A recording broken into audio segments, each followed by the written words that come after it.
Imagine ler a Bíblia e entender quase tudo. Estudar a Bíblia pode parecer algo complicado, mas não é. Mostraremos a você que é possível realizar uma jornada incrível do Gênesis ao Apocalipse. Na Escola Bíblica Central, estudaremos a Bíblia toda através da abordagem cronológica. Venha ler e estudar a Bíblia com a gente.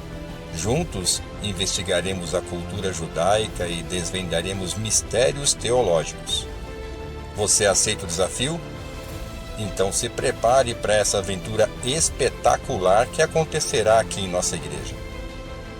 A EBC vive um ano de transformação e você faz parte disso. Estude a Bíblia e tenha a mente de Cristo. Olá, graça e paz, meus irmãos e irmãs. Sejam muito bem-vindos a mais um podcast. Hoje estaremos iniciando as epístolas, né? E estaremos tratando de Romanos. Pela graça de Deus, estão hoje nos acompanhando o nosso irmão Antônio Navarro. Navarro, deixa sua saudação aí para os nossos ouvintes. Muito bem. Gostaria de saudar a todos, desejar uma jornada produtiva, que o Espírito Santo possa falar em cada coração e que nós possamos aprender, né, com essa epístola que é fundamento para tantas coisas que Deus quer falar conosco, né? E que nós sejamos abençoados nessa jornada.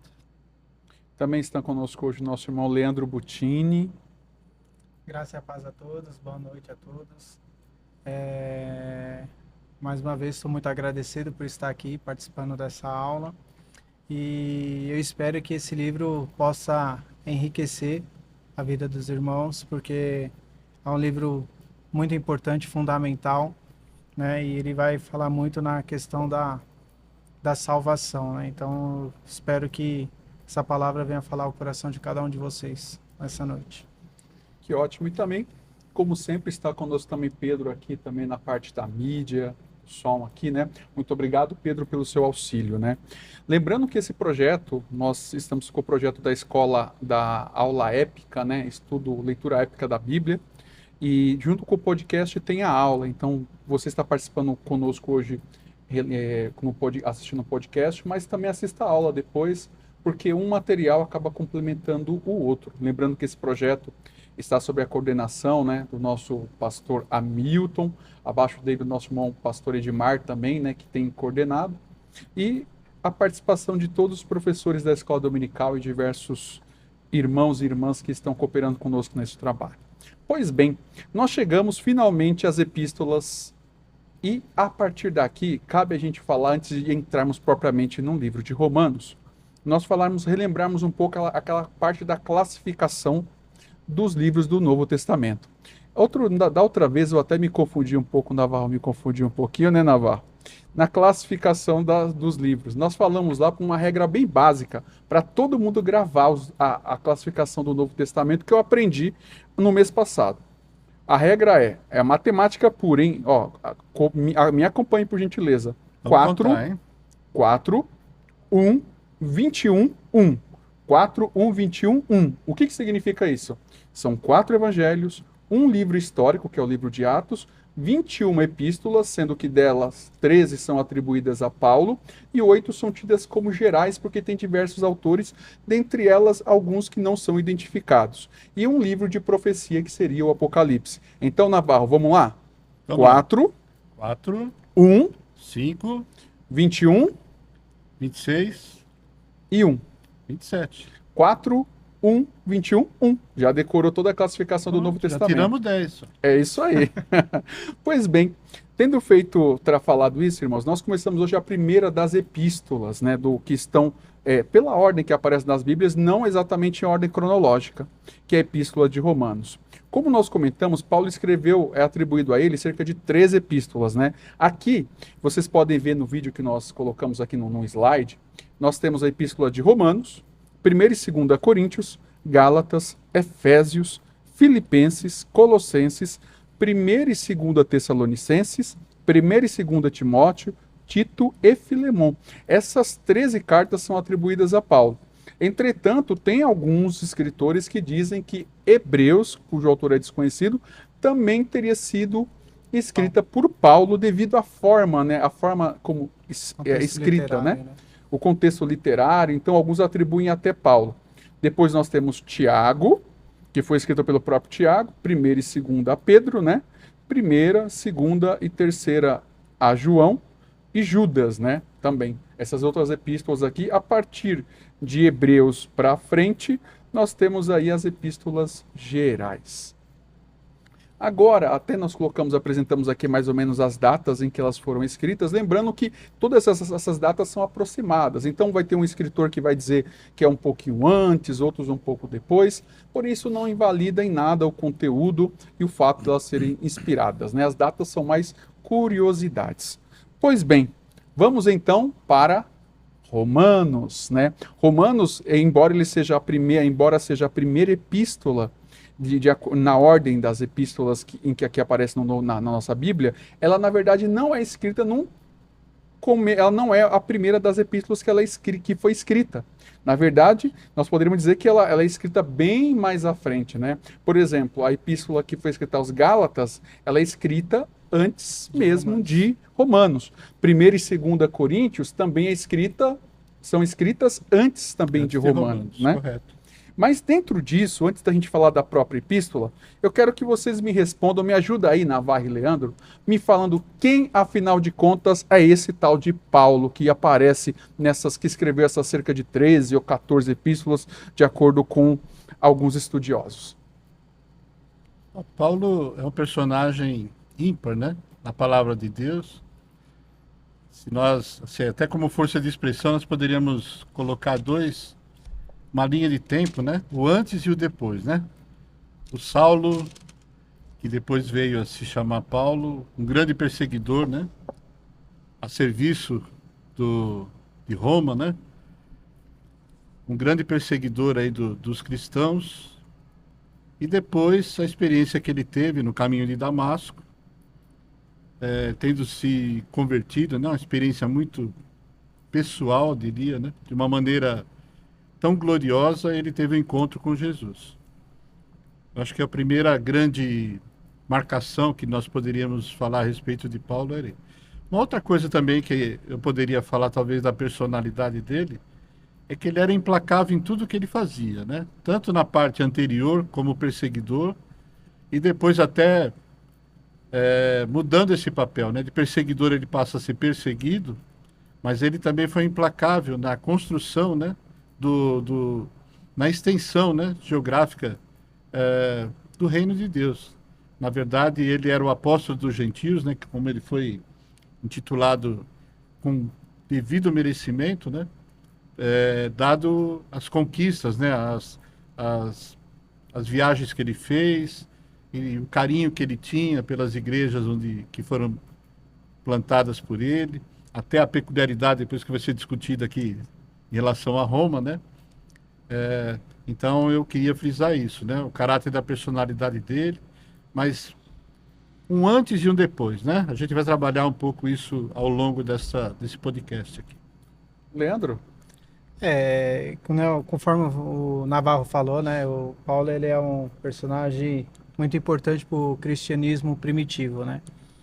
E muito bem dito, E né? até para os nossos dias também. Até para os nossos dias, né? Parece um pouco confuso, né? Porque, na verdade, Paulo, ele era da família da tribo de Benjamim, né? Então, ele nasce na cidade de Tarso, né? Capital da Sicília, que hoje é a Turquia, né?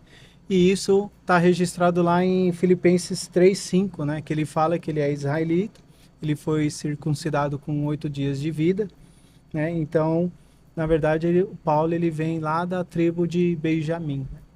Então, às vezes a pessoa confunde, né? Porque, mas ele era cidadão romano, ele é israelita, né? Então a Bíblia mesmo ela revela, né, o fato de onde Paulo nasceu, né? Que ele vem da tribo de Benjamim. É interessante o que vocês estão falando, porque me fez lembrar, meus irmãos, que Paulo, né, na verdade, o nome dele anterior, como bem pontuou o Navarro, era Saulo, Saulo. né? Saulo de Tarso, né? Saulo de Tarso, né? Porque ele é natural de Tarso. Entretanto, esse nome Saulo era um nome judeu, né? Que vem até de Shaul, Saul, né? De acordo Saulo. com alguns estudiosos. E Paulo é um nome romano, cujo significado é pequeno, né? E após a conversão dele, ele deixa o Saulo e agora ele assume o nome de Paulo. Paulo, né? Paulo. Mas E a por ter própria os dois cidadania nomes. dele, né, romana, é curioso. A gente vai ter que falar sobre isso, né? Que é uma Sim. curiosidade. Talvez muitas pessoas não entendam como ele foi intitulado cidadão romano e até teve o direito, né, depois de ser julgado em Roma, né? Sim, ó, falando disso, Navarro, entra um pouco mais nessa questão. Ele era um cidadão romano e era judeu. Na verdade, como o Tini colocou, ele nasceu, né, como um judeu, né? Só que o pai dele, o pai do Saulo, ele teria feito alguns serviços interessantes, né, para Roma, e talvez à época existia ali como se fosse uma premiação, né? Ah, um título, ele acabou ganhando o título, né? Não por naturalidade, né? Mas talvez por benefício, né? Um reconhecimento pelo serviço prestado, ele acabou se tornando um cidadão romano. E por consequência, o filho também foi agraciado, né? Por isso. Então, talvez daí que venha o fato dele ser o cidadão romano, né? O que acabou, né? Nada acontece que não seja da vontade de Deus, né? A gente vai entender o que significou isso, na verdade, um pouco mais à frente, né? Na discussão, né? Perfeito. Um outro detalhe importante quando nós lemos as Escrituras, principalmente Paulo, a conversão de Paulo fica registrada no capítulo 9 de Atos, e também em outros capítulos do próprio livro de Atos e nas epístolas, e Paulo vai falar um pouco mais sobre a sua conversão, sempre destacando um ponto ou outro. Mas antes da sua conversão, Paulo tinha uma formação muito interessante, se assim podemos dizer, né? E o Sim. que vocês podem acrescentar acerca disso? O Paulo ele tinha um conhecimento muito profundo, né, com relação às leis judaicas, né, justamente por ele ter sido treinado aos pés de Gamaliel, né. Então, Paulo ele desde criança ele já foi doutrinado, né, nessa lei judaica, né, também, né. Então, por isso que você vê ele debatendo com muita firmeza, né, a questão da lei judaica, né. Então, ele tinha por fato da sua formação, né, de ele ter sido desde pequeno sido doutrinado com relação à lei judaica, né. Então isso favoreceu bastante para ele que após a sua conversão, né. Sim, um outro detalhe é que ele foi criado, a gente fala que sei que foi criado aos pés de Gamaliel, É, mas Gamaliel foi o seu instrutor sim, e ele era fariseu. Então, se nós voltarmos para a aula de Mateus, a gente falou sobre diversos partidos que existiam na época de quando Jesus ele veio, né? E dentre esses partidos nós temos os fariseus, né? Que na verdade os fariseus, quando eles iniciaram, a ideia deles era de ser o grupo mais puro, né? Fato é que devido à questão, quando nós falamos lá em Mateus, a helenização, que era aquela questão de levar a cultura para diversos países do até então mundo conhecido, né? Que foi o sonho de Filipe da Macedônia, passou para Alexandre o Grande. E depois isso acabou acontecendo, né? Era uma tentativa de um domínio cultural, né? Na verdade, Exatamente. né? Justamente nesse contexto todo, né? Nesses cenários aí, nesse cenário, na realidade, os fariseus foi um grupo que surgiu em Jerusalém, né? Entre os judeus, na verdade, para poder manter né? A sua pureza como nação, como povo de Deus. Então, por conta disso, dentro esse grupo ele buscava uma pureza, uma separação, inclusive combatia veementemente a própria questão da helenização, né, que era sim. a cultura grega, não pelo fato da cultura em si, mas devido às consequências de que isso acabava trazendo, né?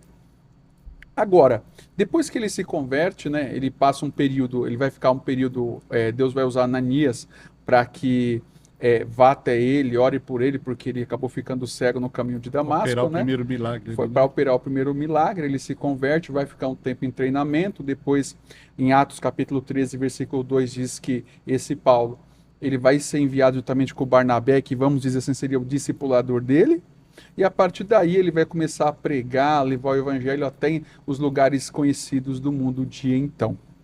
Oi. Me permite até uma parte, Sim? que é curioso isso, né? Ainda como Saulo, ele foi educado, né? Aos pés de Gamaliel, esse fariseu que você bem colocou. E depois coube a Barnabé, né? Essa função de trazer as boas De novas para acompanhar ele, ele, né? né? Quer dizer, ele foi devidamente amparado, né?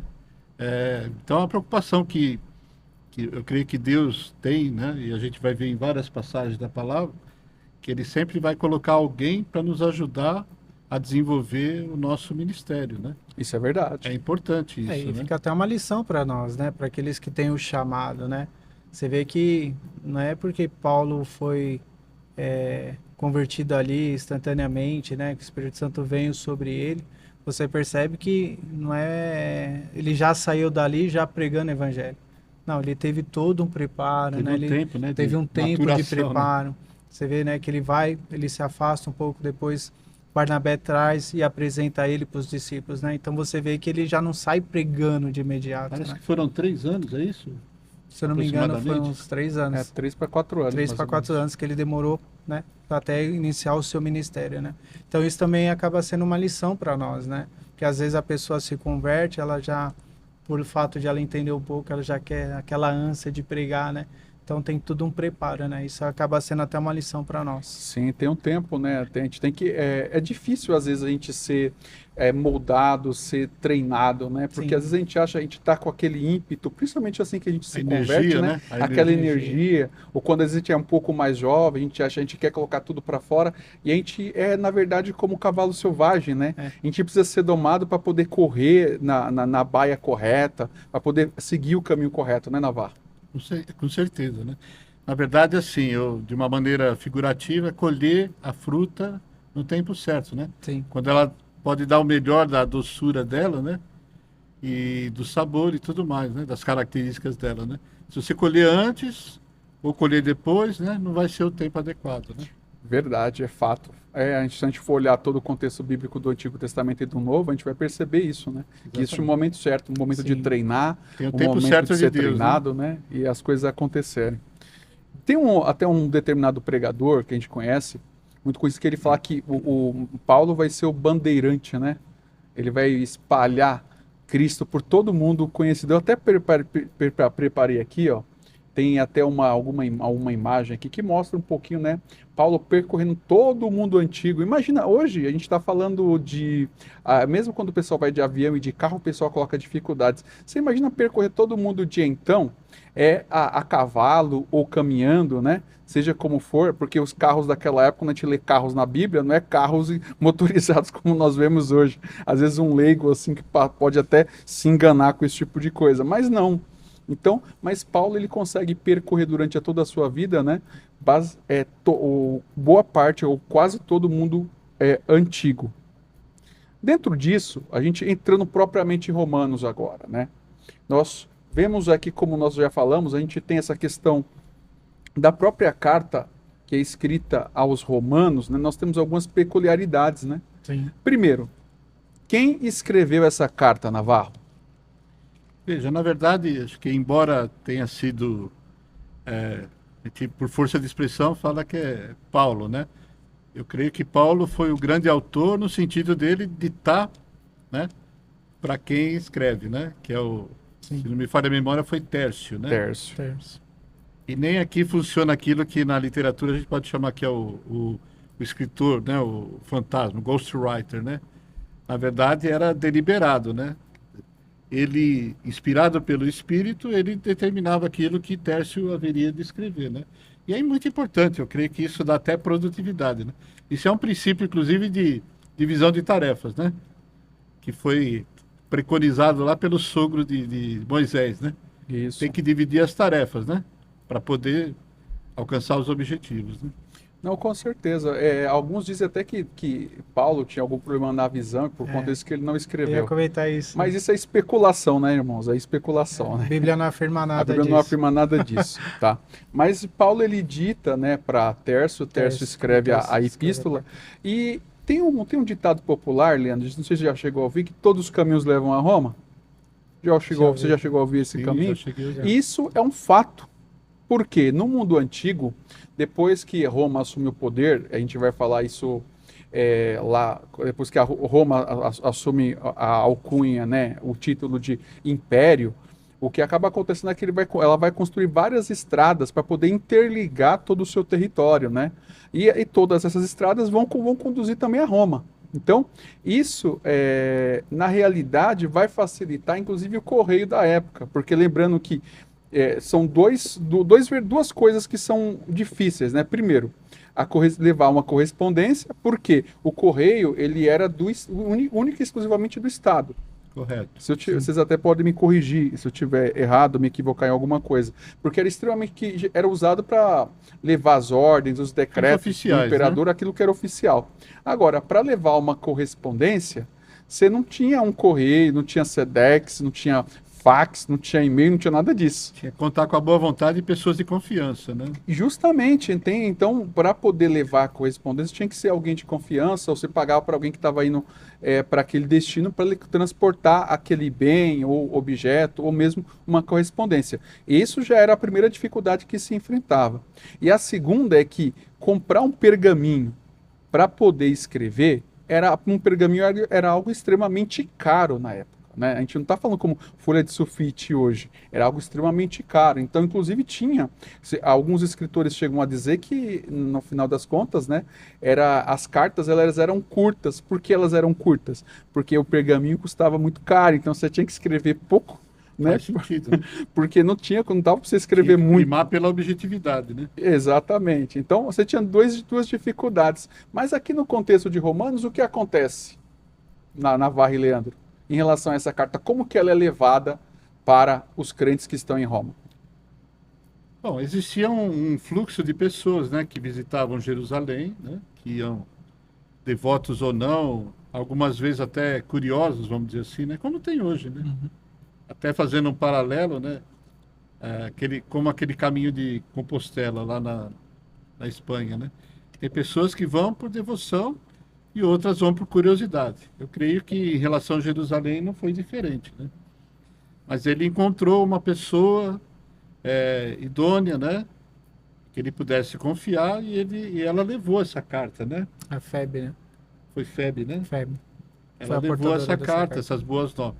Mas, por outro lado, já existiam ali em Roma, vamos dizer assim, não sei se oficialmente uma igreja, mas certamente um movimento ali de pessoas que tinham presenciado talvez o próprio Pentecoste, né? Ouvido falar já a respeito de Jesus, do Evangelho, e que já tinham ali espalhado as boas novas em Roma. Então, não era um campo absolutamente desprovido dessa informação. Então, eu creio que isso contribuiu também, né? Tanto é que Paulo só foi efetivamente visitar Roma depois de muitos anos, né? Ótimo. É interessante assim, né? Que nem o Navarro falou, né? A Bíblia não fala em nenhum momento, né? Quem foi o fundador dessa igreja, né? Mas, segundo os estudos, foi exatamente isso que o Navarro acabou de dizer, né? Depois que houve ali em Atos 2, né? O derramamento do Espírito Santo, né? E por atrair muita multidão, né? Porque a Bíblia fala que foi algo muito visível, notório, né? O que aconteceu ali, né? Então, uma daquelas pessoas que saiu dali, de Atos 2, pode ter iniciado a igreja em Roma, né? E é importante a gente também mencionar aqui, Cadu e Navarro, a questão da cidade, né? Como que era a cidade de Roma, né? E o texto não na Bíblia, né? Mas segundo as pesquisas, né? Fala que era uma cidade muito rica, né? E era bastante movimentada. Então lá na época havia muitos edifícios, né? Mansões, teatros, né? Então, por fato disso, era uma cidade bastante movimentada, atraía bastante pessoas, né? De todo lugar por conta desses teatros, né? mas também lá fala que era uma cidade também que havia muita desigualdade social, né? Então tinha os pessoal, né, da classe média, classe alta, mas também tinha as pessoas da classe inferior, né? Então havia muita desigualdade nisso, né? Não, perfeito. Ele já tinha os connects lá em Roma, né? Eles já têm os conectos, eu acredito que sim, viu? Eu creio que sim. Com certeza. Dentro do que vocês já estão até aproveitando, né? A E era carta, de sexta-feira à noite, hein? eu acredito que talvez seja até o Connect Campestre, né? Connect Campestre. E o do Charles. Então, voltando aqui para o que nós estamos falando, a carta ela tem um destinatário, que é justamente essa igreja em Roma, que como vocês pontuaram, essa igreja ela já existia antes mesmo de Paulo ir para Roma, né? Correto. E muito provavelmente não foi Paulo quem a fundou. Aliás, provavelmente não. Isso é quase unânime entre todo mundo que não foi Paulo que fundou. E tampouco foi Pedro, né? Pedro também não foi o seu fundador, né? Embora tem pessoas que sustentam esse tipo de coisa, Pedro não foi o seu fundador. Existem fortes argumentos acerca dessa questão, né? Quando nós vamos estudar a própria questão da história da igreja, a gente vai perceber que Pedro era conhecido como o apóstolo dos judeus, né? Inclusive Paulo, quando trata no capítulo 2 de Gálatas, ele se refere a essa questão de uma forma muito contundente, né? E Paulo como o Navarro falou no início, é o apóstolo dos gentios. E essa igreja de Roma, ela era muito bem conhecida. Atos capítulo 2, versículo 10 e 11, até eu gostaria de ler para aqueles que estão nos acompanhando aqui no podcast, diz assim, ó. Aliás, vamos ler o 9 também, ó. Partos e medos, elamitas e os que habitam a Mesopotâmia, a Judéia e a Capadócia, o Ponto e a Ásia, a Frígia, a Panfilha, o Egito e as partes da Líbia junto a Cirene e estrangeiros de Roma, judeus e prosélitos. E, versículo 11. E cretenses e árabes, todos os ouvimos falar em nossos próprios idiomas as obras maravilhosas de Deus. Então, nós vemos que aqui diz que naquele dia, porque existiam muitos judeus, se a gente volta um pouco na aula de Mateus ainda, existiam colônias gigantescas de judeus Sim. espalhadas por todo o império. E nós vemos aqui uma referência clara aqui em Atos que tinham romanos, judeus romanos, que foram para Jerusalém para a festa dos Pentecostes e lá ouviram a mensagem do Evangelho. Então, é muito provável que quem fundou a igreja foram eles. E não Pedro ou tampouco Paulo, né? E tampouco Paulo. Nesse contexto todo, a carta que é escrita aos Romanos, é escrita entre o ano 56 a 58, mas aqui eu vou para a primeira pegadinha com vocês, hein? Eu quero que vocês, até aqui, ó, só para poder situar quem está nos acompanhando, veja só, Paulo, quando ele vai escrever essa primeira carta, ele está onde? Corinto. Em Corinto, que é a capital da Acaia, né? Ou perto de onde fica a Grécia, e ele ia mandar essa correspondência lá para Roma, irmãos, um lugar que é extremamente longe. Se vocês olharem, tá mais ou menos aqui, ó. Quem está acompanhando a imagem, tá?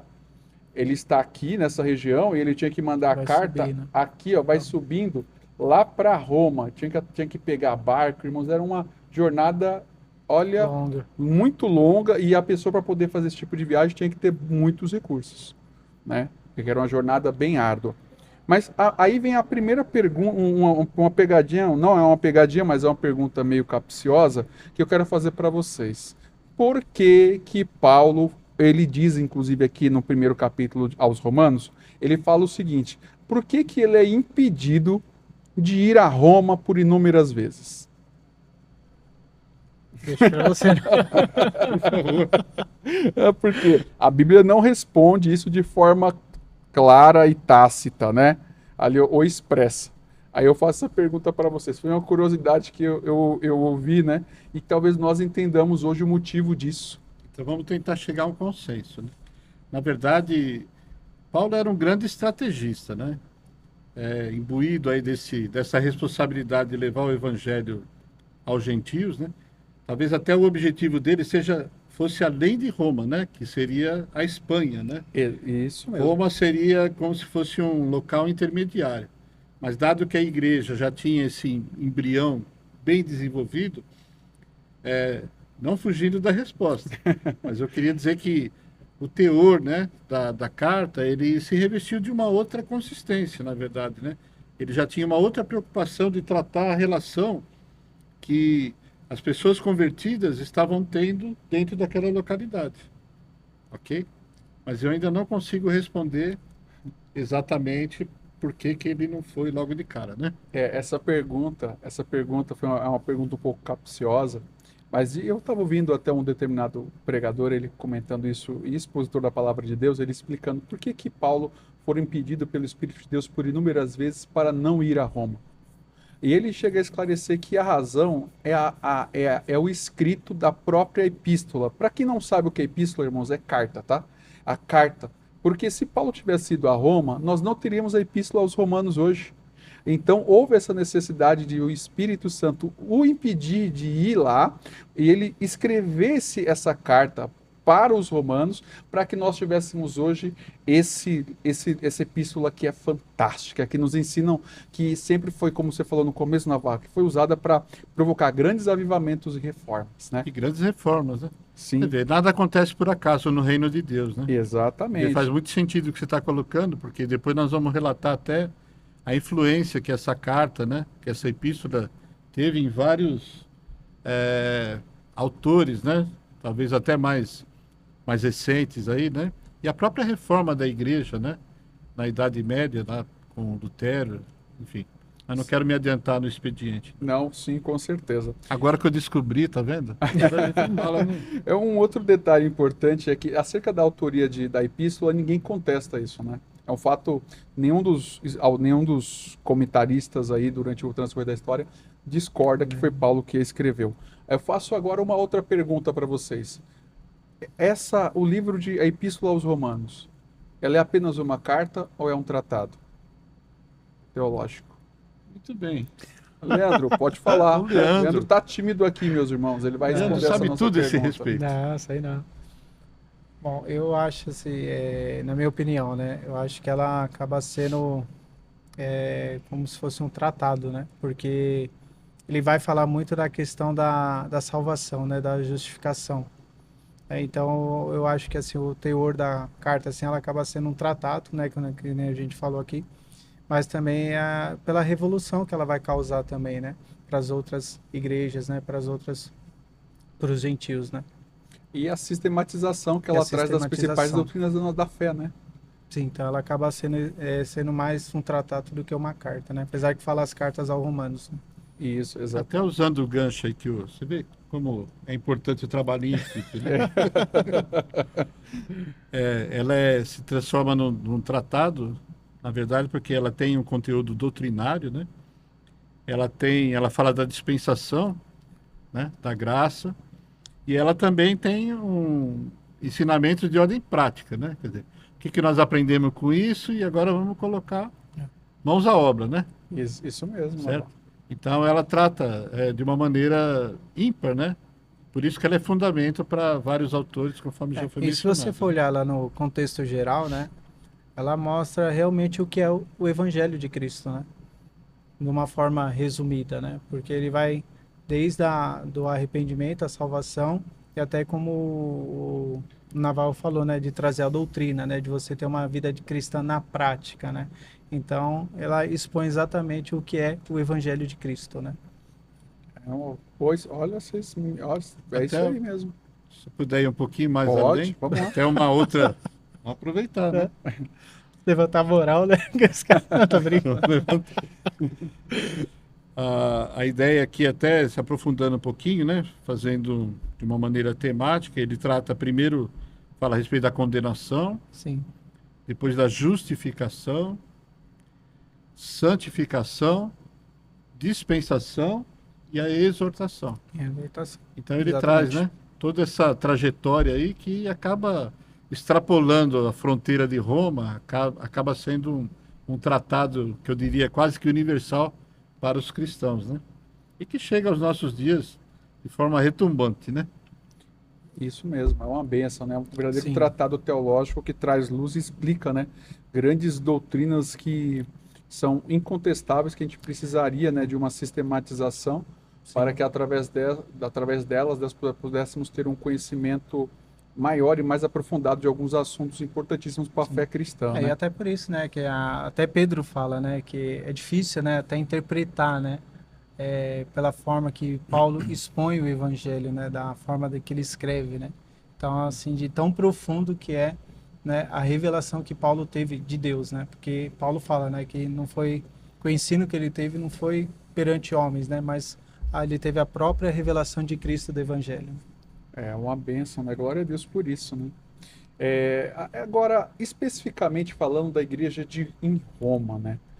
Vocês adiantaram um pouco a questão do contexto, o contexto em que a igreja está inserida, o início, né, ou a possível quem foi que fundou, né, a igreja em Roma, que teriam sido aqueles crentes que estavam provavelmente no dia de Pentecostes. Agora, essa igreja, ela recebe até alguns elogios, né? Porque nós estamos falando que Roma era uma cosmopolita, né? Ela era como se fosse uma Nova York, uma São Paulo, né? Digamos, e outras cidades, uma Londres aí, e ela recebe diversas pessoas de nacionalidades diferentes. Como Jerusalém também. Como né? Jerusalém.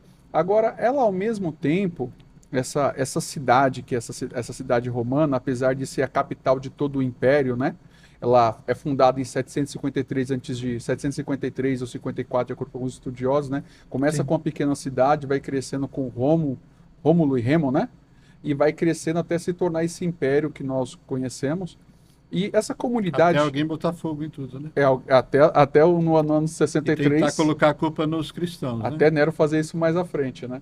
Agora, o que a gente vai perceber durante essa comunidade de judeus ali formada, provavelmente esses judeus que estão ali são filhos daqueles, né, são descendentes daqueles judeus que no ano 63 acabaram sendo escravizados e tirados da sua pátria quando Roma invade Jerusalém, né, com o imperador Pompeu, e acaba levando todo mundo para a cidade. Então eles são os descendentes que estão ali, muitos cidadãos romanos que estão lá, judeus, aliás, que têm a liberdade, foi que, como o Navarro falou, acabou conseguindo porque o pai, né, ou o avô, Alguns favores imperiais, né? isso, aí acabou conseguindo uma pseudo-liberdade, porque mesmo aqueles que não eram romanos de fato, e que conseguiam esse título de romano, né, eles, de acordo com o que dizem alguns historiadores, eles perante a sociedade romana, gozavam de menos liberdade ou até mesmo de menos, digamos assim, Privilégio, prestígio né? ou privilégio de que os próprios romanos, apesar de terem os títulos de romanos. Como acontece também hoje, né? Ah, com certeza. Como né? acontece também hoje. Entretanto, Roma, apesar de ser a capital do império, ter toda aquela pompa que o Leandro bem pontuou, ela também era tida como sendo a latrina do mundo, né? Devido ao quê? A sua perniciosidade, a sua devassidão e o pecado. Inclusive o que Paulo ele bem destaca no capítulo 1 de aos Romanos, dessa mesma epístola. Mas, mesmo no contexto tão perverso, né, porque a gente vai perceber, pelo que Paulo destaca aqui no capítulo 1, essa igreja ela é elogiada. Paulo diz, eu não me recordo o versículo aqui, mas ele até fala, versículo 7, ele fala assim, ó, e a todos vós que estáis em Roma, que estão em Roma, amados de Deus e chamados para serem santos, né?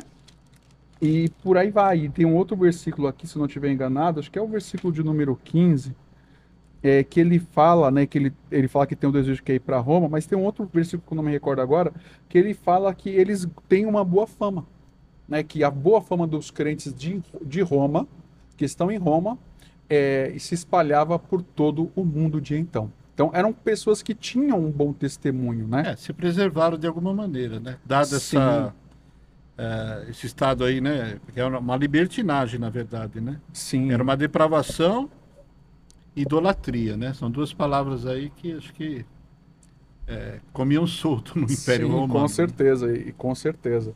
E em todo esse cenário aí, essa igreja em Roma tinha algumas características, não é? Ela tinha uma característica porque ela, a princípio, de acordo com alguns estudiosos, ela era predominantemente formada por judeus.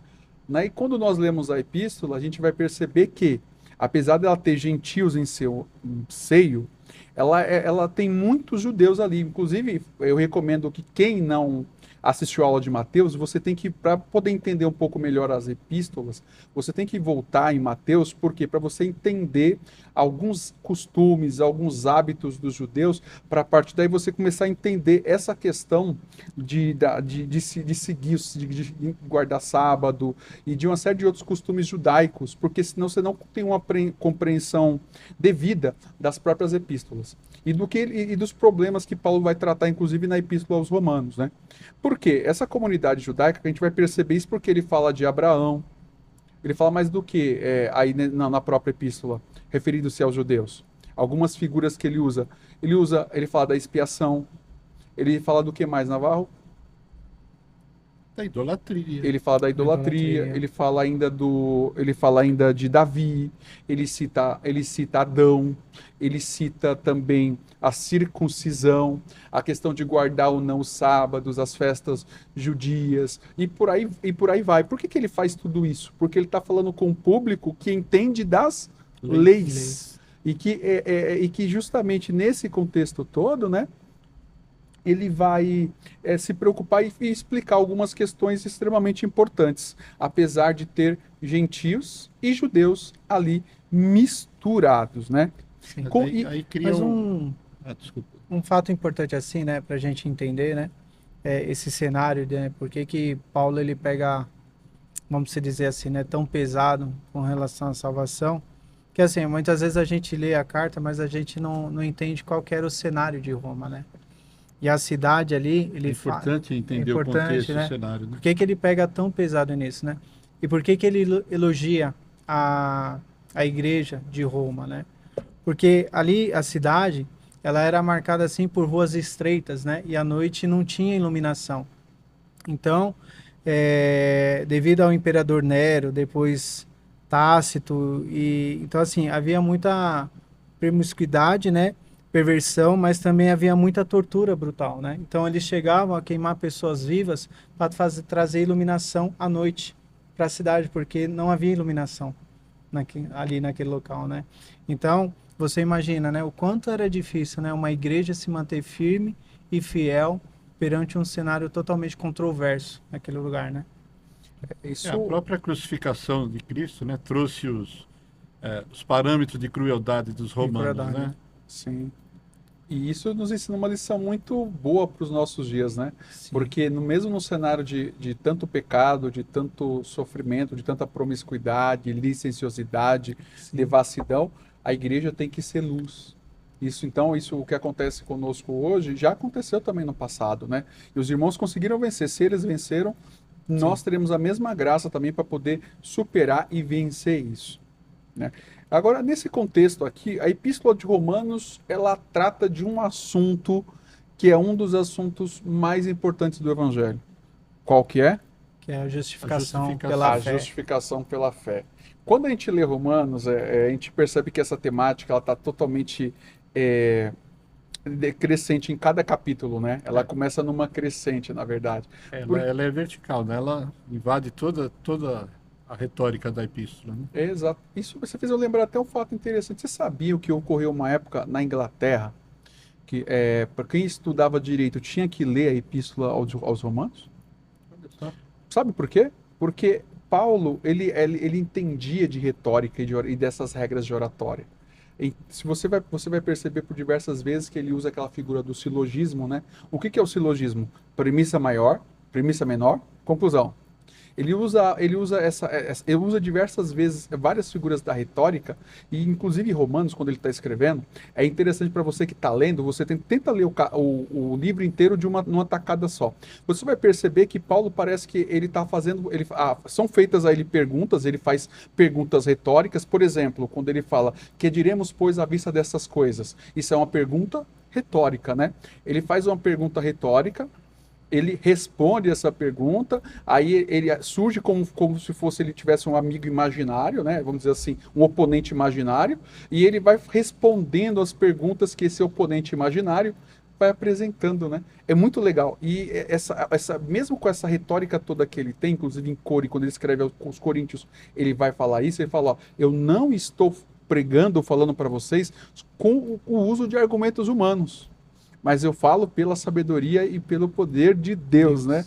Então é algo tremendo a forma como essa. Foi só uma. Você fez eu lembrar, Navarro? Aí não podia deixar passar essa curiosidade aí, viu? Agora, esse tema, né, que é o tema central da epístola, ele traz um confronto de valores, se você me permite dizer, né? Porque os judeus, né, que era a igreja predominante, né, lá em Roma, eles tinham uma fixação muito grande na lei, né? Só que eles também tinham, de alguma maneira, a fé em Cristo. Então, eles viviam um paradoxo aí, né? De manter as tradições, manter os costumes e condenar os gentios, né? Que porventura gostariam de fazer parte desse movimento, né? Inclusive, me corrija se eu estiver errado, até exigindo que eles fossem circuncidados também, né? Sim. Então era um confronto aí de valores, né? Do valor anterior dentro da lei com o valor atual dentro da fé, né? Da fé em Cristo, né? Isso mesmo, isso vai abranger. Esse é um tema que vai ser tratado em Atos, capítulo 15, né? Vai ter um concílio lá em Jerusalém. E vai ser discutido todas as epístolas, porque os judeus, eles, naturalmente, eles já nascem dentro de uma cultura e eles seguem tudo aquilo como se fosse. A coisa é algo cultural. Agora, quem chega de apegam fora muito, né? se apegam muito a isso. Radicalmente mesmo. Agora, quem entra na igreja, aqui na igreja de Roma, né, para seguir isso, vai começar a enfrentar alguns problemas, porque existem até Paulo vai tratar isso no final, no último capítulo, que é o 16, se não estiver enganado, ele vai falar o seguinte, ó, toma cuidado com os falsos mestres, porque existia um grupo de judaizantes, pessoas que queriam falar, você quer seguir Jesus?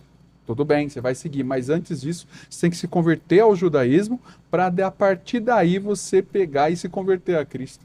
E tinha que seguir os costumes do judaísmo para ser salvo. Colocando pedágio, né? Colocando o pedágio. Aí Cristo vem, aí quando nós lemos aqui agora, nós avançando até um pouquinho, né? Essa questão da justificação da fé, a gente volta a uma pergunta de Jó. Como que o homem pode ser justificado para com Deus? Aí Romanos vai falar que essa justificação não vem por atos, mas ela vem por fé. Fé em quê?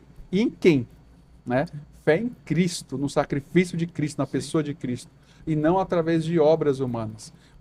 Paulo vai trabalhar essa ideia de que a lei, na verdade, muitas pessoas desprezam o Antigo Testamento, mas ele diz assim que todo o Antigo Testamento, a lei e os profetas, na realidade eram promessas do futuro, e elas apontavam o caminho, mas não é a lei que traria salvação, ela é como se fosse o mestre que vai conduzindo, né? Isso vai ser bem trabalhado em Gálatas, mas na realidade o que acaba sendo, o que vai trazer realmente a salvação é a fé em Cristo Jesus, nosso Senhor, né? Os próprios fariseus questionaram Jesus, né, em relação ao cumprimento da lei, né, os discípulos, né, enfim, tentando criar aí uma armadilha, né? Quer dizer, essa raiz, né, legalista deles, ela foi, entre aspas, um problema que Paulo teve que orientar, teve que intervir, né? Na verdade é uma dificuldade que o povo judeu ele tinha, né? Porque pensa bem, você vem lá do Antigo Testamento, né? Deus ensinando na questão, né, dos rituais, né? De quando você cometia pecado, você tinha que trazer uma oferta, você tinha que fazer a oferta de sacrifício, né? Agora imagine, você vem sendo ensinado todo o Antigo Testamento. Aí Deus vem, cumpre a sua palavra, né, em Cristo Jesus, né, que envia o seu Filho, morre por nós. Então, assim, o povo, na verdade, eles tinham uma dificuldade de transicionar para algo novo que Jesus estava trazendo, né? Que antes você tinha que fazer um sacrifício. Só que eles teve essa dificuldade de entender, né, que Jesus era o sacrifício vivo, né? Então, por isso que muitas vezes o judeu, ele brigava, batia de frente, assim, né, com relação ao evangelho, né? Porque, na verdade, houve essa dificuldade de transicionar para algo novo, né? Que é a salvação por meio da fé. Então, ainda por isso que eles ficavam muito presos às leis antigas, né? Por conta dessa dificuldade. Porque para eles não entrava mais na cabeça deles, né? De que, poxa, agora eu não preciso fazer mais obra nenhuma, não preciso mais fazer sacrifício nenhum, né? Então, era algo impossível na mente deles. Poxa, agora quer dizer que para mim ser salvo, eu só tenho que crer em Cristo Jesus. Então eles tinham muito essa dificuldade, né? De ter essa compreensão, de ter essa visão, né? Daquilo que Jesus estava fazendo, né? De certa maneira, eles estavam na zona de conforto, né? Estavam numa A zona de verdade conforto. absoluta, arraigada na lei, baseada naquilo que eram as obras, né? Existem, inclusive, hoje, correntes religiosas que têm essa vocação, Sim, eu né? ia falar isso agora. Fazendo a caridade, você vai adquirir isso, Né? E tem aquilo, muita aquilo gente outro. ainda Então, que... não necessariamente passam pelo sacrifício de Cristo na cruz, né? Mas é interessante, né? Que, se eu não me engano, lá nos primeiros capítulos, né? Quando Paulo, ele começa a tratar, né? Essa questão da justificação da fé, e ele cita até o exemplo dos gentios, né? Mas você vê que, ao mesmo tempo, ele chama a atenção dos gentios, né? Que é o que acontece muito hoje, que você acabou de falar, né? Então, tipo assim, eu não preciso ser crente, basta de eu fazer coisa boa. Se eu não pecar, se eu não fizer nada de errado, eu vou para o céu. Só que não, você está sendo condenado no mesmo jeito. Porque para a salvação é só por meio de Jesus Cristo, né? Então, ele, não sei se vocês chegaram a prestar atenção, né, no discorrer desse texto, né? Na hora que ele começa a esclarecer para os judeus, né, que ele cita um pouco o exemplo dos gentios, mas ao mesmo tempo ele chama a atenção dos gentios para a salvação, que é por meio da fé. Que não é porque eles têm a lei, só por fato de eu me privar, né? Porque isso é algo natural do ser humano, né? Que isso era o que os judeus, que os gentios tinham, né? Eles não pecavam contra Deus, eles tinham conhecimento por si só, mas mesmo assim, ainda assim, eles estavam sendo condenados porque eles não tinham o reconhecimento de Cristo Jesus, entendeu? É muito legal isso. Inclusive, avançando um pouquinho, né, lá na estrutura do livro, na estrutura de Romanos, tem alguns detalhes que a gente poderia comentar aqui rapidamente. Por exemplo, no capítulo 1, a gente percebe que, primeiro, Paulo tem a introdução do livro, ele fala sobre, ele saúda, né? Até a gente pode fazer uma piadinha, falar assim, o Paulo era batista, né? Porque ele fala graça e paz. Ele não fala paz do Senhor nem paz de Deus, ele fala graça e paz, gente. É uma brincadeira isso, viu? Você que está nos assistindo, que de repente cumprimenta de uma forma diferente, só para a gente descontrair um pouquinho. Entretanto, Paulo, ele saúda, né? Tem 3 curiosidades aqui, né? Paulo é a maior, ele dá, em Romanos tem a maior saudação, que é feita em qualquer das epístolas que são escritas no Novo Testamento.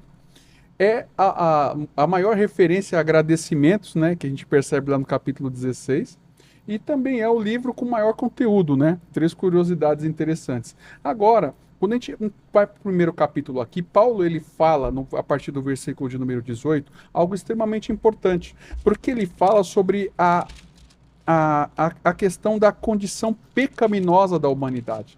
Ele diz que todos, ele fala sobre a condenação dos judeus, a partir do capítulo 1, versículo 18 ao 32, ele fala de uma forma contundente, ele diz assim que dos céus, inclusive essa expressão dos céus, né, se manifesta a ira de Deus, na verdade, essa expressão céus, a gente volta lá para Mateus, né? Ele está falando com quem? Com judeus. Ele vai falar o nome do Eterno, então ele não faz uma referência direta a Deus, e por isso que ele usa essa expressão dos céus, de acordo com alguns estudiosos. Ele está falando que todos os gentios, a condenação de Deus está sobre eles. Devido ao quê? Aos seus pecados, a forma como eles vivem, porque eles ignoram a lei natural. Que a lei natural é o quê? Se nós vamos para Salmos capítulo 19, versículo 1, diz o quê? Que os céus manifestam a glória de Deus e o firmamento anuncia a obra de suas mãos. Ou seja, toda a criação anuncia, na realidade, que existe um Criador. Porém, o que acaba ocorrendo é que o ser humano, ele tem prazer no pecado e ignora essa realidade. Ele tem essa inclinação para o pecado, né? Justamente, tem um filósofo que até falou assim, que se Deus não existisse, né, olhando para a natureza, nós teríamos a necessidade de criá-lo. Então, o que acaba ocorrendo é que o homem ignora a revelação da natureza, ignora a lei natural. E os judeus, né, ficam felizes, quem sabe, com essa primeira parte, porque tá vendo, gentios? Vocês são pecadores. Porque o dedo está sendo apontado Exato. para os outros. Né? Só que aí, o que acontece? No capítulo 2 de Romanos, o que Paulo faz? Ele se volta para quem? Os judeus, né? Ele se volta para os judeus, porque os judeus aqui eles estão se gabando, né? Porque eles têm a lei, eles guardam os costumes, eles guardam a tradição rabínica, guardam os mandamentos, então eles acham que, em tese, estão justificados diante de Deus. Eu até anotei aqui, eles fazem um juízo sem olhar os próprios pecados, né? Isso mesmo. Eles são impenitentes, né? São impenitentes. E nós chegamos no capítulo 3 de Romanos, com qual premissa, Leandro? Com a justificação. Capítulo 3, versículo 23. Qual que é a realidade? Todos pecaram. Todos pecaram. E estão separados ou da destituídos da glória de Destituídos. Deus. Todos pecaram. Então pegamos o versículo de número 10, Navarro, o que que diz lá? 3:10? Vai ser- Romanos 3:10 diz o quê? Não há um justo, não há um sequer. Não Já tem, não tem um justo. Ou seja, tanto os judeus quanto os gentios estão condenados debaixo da lei.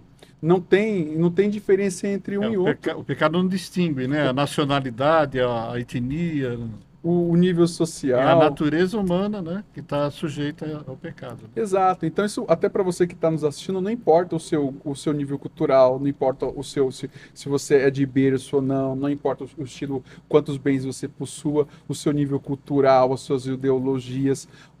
Todos os homens são pecadores e ponto final. E aqui a gente tem que desfazer a primeira. Eu vou usar esse termo que alguns coaches usam, e psicólogos, e diz assim: nós temos que destruir uma crença limitante. A crença limitante de que nós não somos pecadores. Todos os homens são pecadores e estão debaixo do juízo de Deus. É isso que até o capítulo 3, versículo 23, é bem tratado. Agora, a partir do versículo 24, a partir do versículo 21 em diante, nós vemos que Deus, em sua graça e misericórdia, ele providencia o que, Navarro? Um remédio, né? E qual que é o remédio? É crer em Jesus para ser justificado pela graça. Justamente crer em Jesus, ou seja, você vai abrir mão das suas próprias obras, crendo no sacrifício de Cristo, para que através disso você consiga Ser justificado. ser justificado. Não pelas suas próprias obras, mas pelo fato de você ter crido no sacrifício de outro. Porque não é nosso mérito, né? Porque se fosse nosso mérito, né? Se fosse o nosso próprio mérito, a Mas gente é tava pela perdido. graça, né? É pela graça. Qual que é a melhor definição de graça? Qual é a melhor definição de graça, Leandro? Graça é favor E merecido. Imerecido. e merecido. É É favor gratuito, não né? merecido. Dom gratuito de Deus. É um Dom dom gratuito. Então, o que acaba acontecendo, inclusive Paulo vai explicar isso muito bem para os judeus, no capítulo Sim. 4. Porque ele vai falar sobre o que? Abraão Abraão. creu em Deus e isso foi lhe imputado como Justiça. justiça. Ele está falando assim, Abraão não simplesmente, ele não se baseou nas obras dele, ele pegou, creu, e pelo fato dele ter crido, Deus lhe imputa o quê? Isso como justiça. E da mesma forma, como nós cremos em Cristo, no sacrifício de Cristo, toda a justiça de Deus que é cumprida em Cristo, sobre nós é computada, é imputada, é atribuída. Então, a partir daí, nós não somos mais condenados. Nós passamos agora a uma outra condição, De justificados. de justificados por Deus. É isso que Paulo trata aqui no capítulo de número 4. Inclusive, ele vai falar lá, Romanos agora é para você, Leandro, Romanos 5:8. Mas Deus prova o seu amor para conosco. Fala agora. Então, você pouco, tem que né? assistir a aula para Tem que entender assistir a o que eu estou falando aqui, irmão. Senão você não Verdade. vai entender a brincadeira. Romanos 5:8. Mas Deus prova o seu amor para conosco pelo fato de ter Cristo morrido por nós, sendo nós ainda pecadores. Paulo continua tratando essa questão da justificação aqui, e quando ele inclusive chega no capítulo de número 6, aí você pode até a gente está colocando aqui também na TV, replicando, ele vai falar que o salário do pecado é a Morte. E qual que é o dom gratuito de Deus, Navarro? Qual é o dom gratuito de Deus? A graça. É a graça. Então ele vai falar que o dom gratuito de Deus é isso. Ele vai falar o seguinte, ó, que até então você estava preso, você não tinha basicamente liberdade, vamos dizer assim, entre aspas, de escolher entre um e outro. Aliás, você era escravo do pecado. Acho que a melhor terminologia é essa. Você era escravo do pecado. Mas a partir do momento em que você aceita, crê no sacrifício de Cristo, o aceita como seu Senhor, a partir de agora você está livre, liberto do pecado, liberto da lei, através dessa nova aliança em Cristo Jesus. E por conta disso, o que acontece? Você tem uma nova vida em Cristo. Tem uma nova vida em Cristo. O antes e o depois, né? O antes e o depois. É interessante também, né, que Paulo, né, que ele fala, né, a questão da graça, né, que muitas vezes as pessoas confundem isso, né, eu acho que é um ponto que vale a pena ser falado aqui, né, que não é porque Deus nos deu o dom, né, a sua graça sobre nós e somos salvos que a gente pode continuar nas práticas do pecado, né. Então, às vezes as pessoas elas confundem muito isso, né, Por fato, verdade. poxa, agora eu estou salvo, agora eu sou livre, né? Então eu posso fazer o que quiser. Carta branca. Carta branca para pecar à vontade. Só que não, né? E Paulo ele deixa muito claro isso na Cartas aos Romanos, né? Porque Ele é fala aí da que, santidade, que né? fala da questão da santidade, né? Porque é por isso que ele vai falar da questão da vida da prática do cristão, né? Porque isso acontecia muito com os judeus daquela época, né? Então, assim, você tá naquele ambiente, né? E por fato agora de eu ser salvo, quer dizer que eu posso continuar levando a minha vida de qualquer maneira, né? É por isso que ele fala que onde abundou o pecado, Superabundou a superabundou a graça. graça. Mas isso não quer dizer que você Dizer pode se pecar. Inclusive, voltando para Abraão, quando o exemplo de Abraão, aqui em Romanos 4, do 18 ao 22, a fé ali, ela é definida é definida na experiência de Abraão e não significa uma aceitação passiva do que Deus diz, mas a confiança perseverante na promessa de Deus, da qual depende a vida do próprio indivíduo e segundo a qual ele vive. Ou seja, eu creio e essa fé, ela impacta todos os atos da minha vida. Não é um simples fato de eu acreditar, mas é uma regra de prática que eu vou viver e que vai marcar toda a minha existência em todas as áreas Sim. da minha vida. Perseverando. Perseverando. Justamente Mantendo perseverando. Lembrando que o passo inicial disso tudo qual que é? O Evangelho. E quando nós lemos Romanos capítulo 1, versículo 16 e 17, ele fala que o Evangelho é o poder de Deus para a salvação, tanto do judeu Quanto do gentil. quanto dos gentios. Então, ele é bastante claro em relação a isso. Agora, avançando um pouquinho mais, Paulo, quando ele começa o capítulo 8, ele fala o quê? Até ele diz no capítulo 7, né, ele fala assim, miserável homem que eu sou, né? Quem me livrará do corpo dessa morte? Porque o bem que eu quero fazer, eu não faço. Mas o mal que eu não quero fazer, isso eu faço constantemente. Então ele fala que existe uma guerra entre a carne e o espírito, né? O versículo 1 é muito interessante, né? Portanto, agora nenhuma condenação há para os que estão em Cristo Jesus, que não andam segundo a carne, mas segundo o Espírito. Veja só.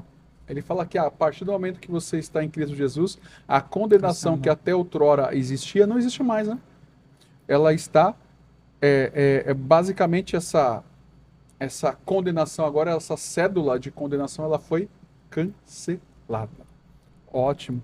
Dentro dessa questão aí, avançando para nós, já estamos quase no fim, nós vemos que Paulo vai falar sobre a questão da dispensação, né? Ele vai falar o tempo que Deus chamou os judeus para cumprir o seu propósito e vai avançar em relação a tudo isso. E como que Israel falhou, né? Vai falar sobre a questão da igreja, incredulidade dos judeus e também uma restauração futura de Israel e a misericórdia, como Deus vai manifestar. Agora, a partir do capítulo de número 12, ele vai falar sobre a vida prática do cristão. Sim. Ele fala, agora você tem uma nova vida. Se você tem uma nova vida, essa nova vida tem que expressar a manifestação da graça e da misericórdia de Deus. Isso ele fala de uma forma bastante contundente. Começa o capítulo 12, né, onde ele diz... que é necessário uma mudança de mentalidade, né? Romanos 12, 12, né? Justamente. É interessante que às vezes a gente só usa, a gente tem um hábito, né, de usar esse versículo isolado, né? Mas se você pegar desse versículo em diante, ele vai te dizer, né, como que você tem que conduzir a sua vida na prática, né? Então isso ele estende do capítulo 12 ao 15, falando, né, de como que tem que ser a nossa vida diante do Senhor, né? Que é o que nós estava falando lá, né, de você, que há uma guerra entre a carne e o espírito. Mas imagina, da mesma forma, né, que o nosso corpo precisa de alimento, o nosso espírito também precisa. E qual que é o alimento que a gente usa, né, para fortalecer o nosso espírito? É a palavra de Deus, né? Então, assim, quanto mais, não é assim o quanto eu tenho do Espírito Santo, mas é o quanto o Espírito Santo tem de mim, né? Como é que eu faço para caminhar numa vida de santidade? É conforme eu vou me doando para o Espírito Santo.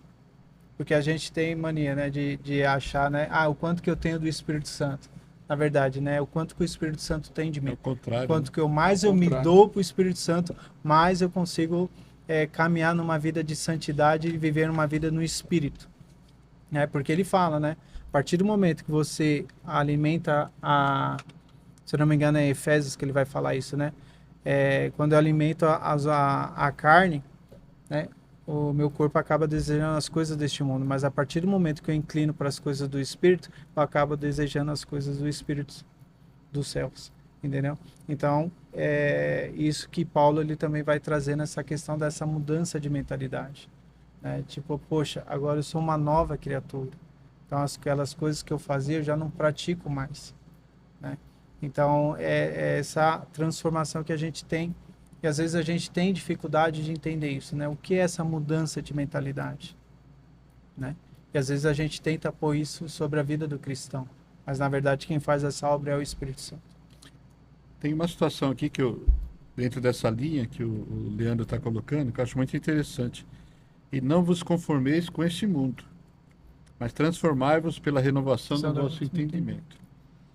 Quer dizer, nós precisamos confrontar, né, os valores, não nos acostumar a achar que tudo é normal, que isso eu posso, senão nós vamos criar essa grande desculpa, né? Sim. E vamos estar nos afastando, vamos estar alimentando o espírito de uma maneira errada, né? E privilegiando a carne, né? Isso mesmo. E é legal porque Paulo, quando ele fala a partir do capítulo 12, ele vai falar sobre regras. Ele fala assim, olha, como se você tem uma nova mente, né, nascido em Cristo, você vai ter uma nova natureza. Então você tem que ter um relacionamento melhor com as pessoas, você tem que ter um melhor relacionamento com o trabalho, inclusive até mesmo com as autoridades, né? A gente chega no capítulo 13, que ele vai ensinar lá, no capítulo de número 13, ele fala, versículo 1, vou ler aqui só rapidamente, ó. Toda alma esteja sujeita às autoridades superiores, porque não há autoridade que não venha de Deus, e as autoridades existentes foram ordenadas por Deus. Por isso, quem resiste à autoridade, resiste à ordenação de Deus. E os que resistem receberão sobre si mesmos a condenação. Porque os governantes não são terror para as boas obras, mas para as más. Tu, então, não queres temer a autoridade, faz o que é bom, e terás o louvor dela. Ou seja, ele está mostrando que a igreja, na realidade, não é um partido político, né? A gente vê muito, hoje nós vemos muito, eu já vi falar de crentes pastores que juntaram a igreja para fazer determinadas coisas como fossem movimentos anarquistas, e não para orar pelo país, não para fazer, a gente precisa orar, embora a gente possa não concordar com algumas posições políticas de líderes, nosso papel como igreja é sempre orar, né? Orar e saber que Deus está sempre no controle total absoluto de Deus, não é, Navarro? Exatamente. Quer dizer, quando a gente, entre aspas, né, toma partido político da situação, a gente não está confiando em Deus, né? Porque se nós nos dedicássemos à palavra e agíssemos da maneira como Paulo está alertando aqui, nós iríamos reconhecer a autoridade, saber que Deus está no comando, né? Que Ele não está de forma nenhuma ignorando o que está acontecendo, né? E nós estamos colocando, eu não queria usar essa palavra, essa expressão, mas colocando as fichas no local certo, né? Quer dizer, dando o devido crédito para aquilo que é mais relevante, né? Que é a palavra de Deus, nos alimentando da maneira mais correta. Porque assim, eu entendo assim, né? Que quando a gente se rebela, assim, né? Ou não entende, né? As autoridades, assim, ou não respeita essas autoridades que são estipuladas por Deus, na verdade a gente acaba limitando Deus, né? Porque Deus ele levanta um governador tanto bom quanto mal. Mas por que ele faz isso, né? Justamente para cumprir a sua palavra, né? E tem gente que tem dificuldade nisso, né? Quando Deus levanta um determinado governador, ainda que ele não seja bom, né? As pessoas falam, poxa, mas como se Deus é bom, como é que ele vai colocar uma pessoa ruim lá? Só que a gente não entende os planos de Deus. A gente não entende o trabalhar de Deus. Entendeu? Então, por isso que Paulo ele traz esse ensinamento, né? Que a gente deve se submeter a todas as autoridades, né? Que foram estipuladas por Deus, né? Só que hoje em dia o que a gente vê não é bem isso, né? Exato, exatamente. Eu lembro assim, só abrindo entre parênteses aqui, acho que eu já comentei com vocês, né? De uma pastora coreana, né? E ela tinha feito um culto nas madrugadas, né? E naquela época, né, o país estava em extrema miséria, ao ponto de não ter nenhum saneamento básico, né? E, ou seja, a autoridade lá, o que era boa? Não, era uma autoridade ruim, porque não cuidava da nação. E perante esses cultos na madrugada, de começar a orar pelos governantes, por aquele país, ao longo do tempo houve uma grande transformação naquele lugar. Mas por quê? Porque ela entendeu, né, qual que é o papel da igreja, né? Então imagine a quantidade de cristãos que nós temos hoje no Brasil. Se a gente unisse, né, em um pró e orasse pela nação, o que seria o Brasil hoje? Se a gente colocasse isso em prática. Né? Sim, com certeza, né? É importantíssimo. Paulo aborda isso dentro da questão da vida cristã, né? E ele tem um outro ponto também que ele vai perceber que existe uma tensão na igreja em Roma, né? Sim. Que é o que nós falamos aí no início, entre judeus e gentios, né? E ele vai explicar que eles têm que aprender a terem um pouco mais de tolerância. Se a gente vai pegar a origem dessa tensão, cada um cria uma teoria diferente, né? Uns falam que, conforme está lá em Atos no capítulo 18, muito provavelmente, essa tensão que existe entre judeus e gentios se dá pelo fato da crença em Jesus Cristo, né? E a outros já dizem que isso é por conta de uma fome que aconteceu lá entre a década de 40 da era cristã, entre 40 e 50, e que o imperador Cláudio fez com que fossem expulsos, né, muitos judeus de Roma. Inclusive... Para não dividir o pão. É mais ou menos isso. Eles expulsam os judeus de Roma.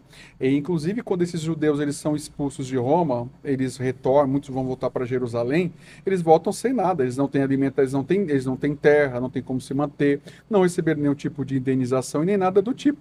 Então, é por conta disso que Paulo, inclusive no capítulo 15 e 16 de Romanos, lá em 1 Coríntios, ele também vai tratar dessa questão, 1 e 2 Coríntios, ele vai falar que ele passou por várias igrejas para recolher uma oferta, que foi uma oferta bem avultosa para levar para os crentes de Jerusalém, porque quando ele escreve a igreja de Roma, ele estava onde? Ele estava indo para Jerusalém, né, na terceira viagem missionária dele, para levar essa oferta para os crentes de lá. Levando recursos, né? Que estavam padecendo necessidades. Né? E ele vai falar que tem que acabar essa questão da divisão entre esses irmãos aí, que eles têm que aprender a ser tolerantes uns com os outros. Ele faz justamente falar isso. E uma outra questão da vida cristã que ele vai abordar, qual que é? São os dons espirituais. E ele vai explicar no capítulo 12, até no versículos 4 a 11, né? Ele vai falar sobre essa importância, essa diversidade, o critério e o propósito desses dons. Ele vai falar o quê? Se a gente pegar alguns desses versículos, ele vai falar que os dons são distribuídos e são dados com qual propósito? É a glorificação do nome de Deus. Ele vai explicar que é pela graça que os dons são distribuídos. E que eles vão ser dados, né? Ou vão ser usados, não é por mérito próprio. E que o propósito disso é encorajar, é contribuir, é cooperar, é liderar, é para o próprio serviço cristão. E que todos nós, como crentes, salvos de Jesus, temos que fazer o quê? Procurar com zelo esses melhores dons. Verdade. Agora, partindo mais para o final, eu vou falar uma frase aqui que eu ouvi, memorizei, guardei e entendi. Uma boa ortodoxia vai sempre gerar uma boa ortopraxia. O que significa isso, Cadu? Essas palavras difíceis que você usou. Uma boa doutrina, que é um bom ensinamento da palavra de Deus, vai sempre gerar bons resultados e uma boa vida cristã. Uma igreja cuja prioridade não é a palavra de Deus, os ensinamentos das Escrituras Sagradas, não vai produzir bons crentes que vão ser relevantes no mundo em que eles estão. Pelo contrário. Então, Paulo vai ensinar aqui, conforme nós estamos vendo, que se nós vivemos de fato aquilo que a própria palavra de Deus diz, vivemos esses ensinamentos, nós vamos ter uma boa prática cristã. Correto. Se nós estamos tortos em alguma coisa, irmãos, isso é por um motivo só. Qual que é? Que a gente não está conhecendo a palavra de Deus, porque se conhecêssemos de verdade, nós a viveríamos em nossa vida, né? E justamente por conta desses ensinamentos verdadeiros, principalmente que estão aqui elencados em Romanos, eles vão influenciar gerações, não é, Navarro? Com certeza. Me dá um exemplo aí. Que bom. Olha, o maior exemplo que eu poderia... É a reforma, né, da igreja com Lutero, né?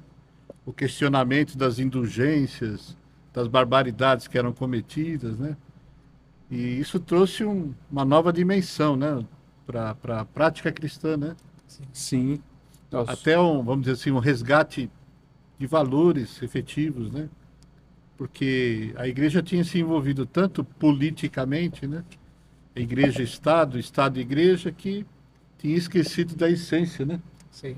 Essa que é a verdade, né? E através dessa reforma, né, e através da influência, né, do livro de Romanos, né, também trouxe para nós grandes avivamentos, né, através de John Wesley e muitos outros, né.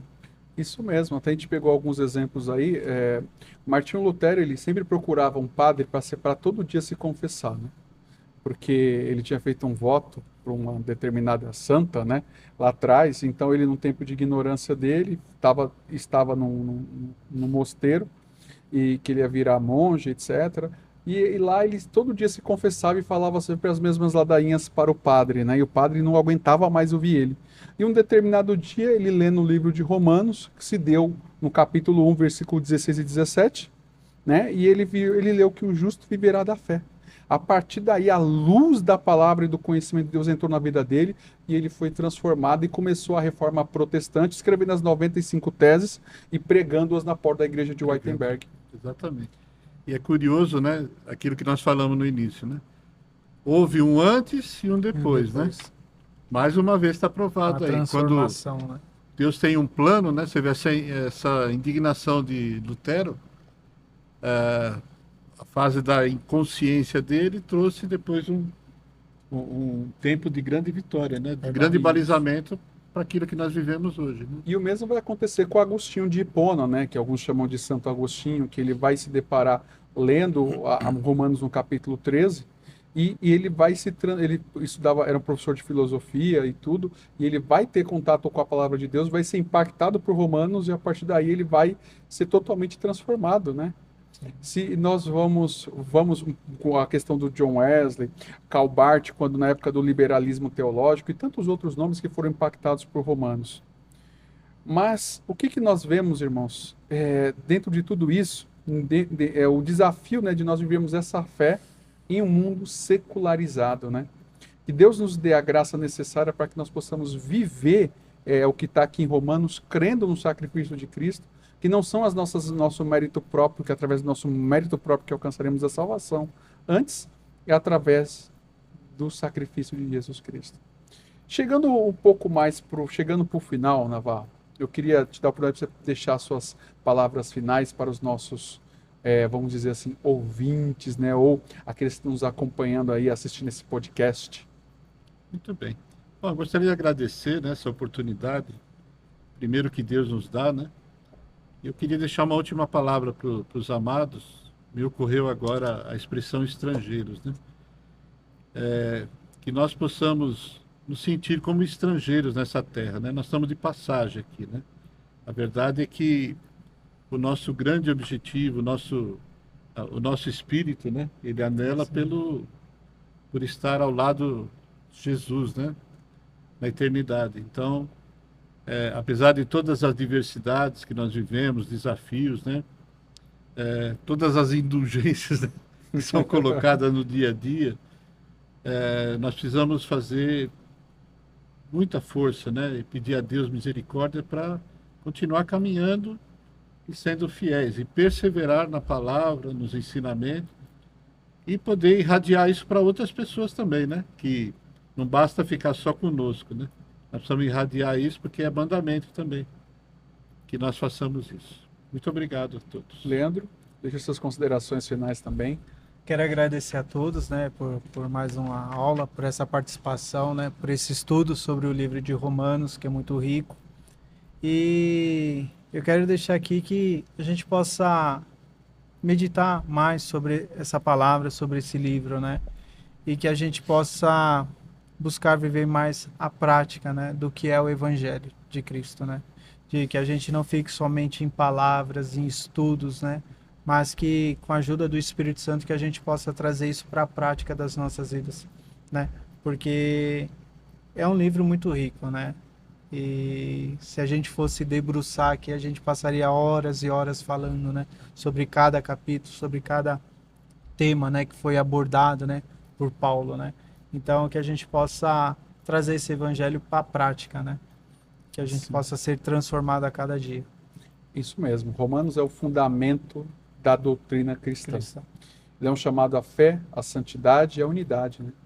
E se nós cremos que o evangelho é o poder de Deus, como está no capítulo 1, versículo 16 e 17, é uma tarefa nós pregarmos, né? Sim. Pregarmos, porque é o evangelho que pode transformar as pessoas. Nós somos alcançados pelo evangelho, pela graça e misericórdia de Deus, e estamos aqui hoje. E não tenha vergonha, né? Que Não nem tenha Paulo vergonha, fala, né? né, Não de me pre- envergonhe não do evangelho. porque é o poder de Poder Deus de para a Deus. salvação. Se nós cremos nele, vamos anunciá-lo, né? Agradecemos a você que nos acompanhou até aqui, agradecemos ao Navarro, ao Leandro, ao Pedro, que também está conosco aqui hoje, né? E toda a igreja, os nossos pastores, mais E uma a vez. você também, Cadu. E a É, e a mim, pela graça de Deus, estou aqui, Um alto né? agradecimento. É um alto agradecimento. Então, agradecemos a você que teve a paciência de nos acompanhar até aqui. Eu quero fechar com o último versículo, Romanos 11:36. Porque dele e por ele e para ele são todas as coisas. Não deixe de assistir a aula, Amém. que juntamente com esse podcast que vem logo a seguir. Até mais, fique na paz de Cristo e Deus te abençoe.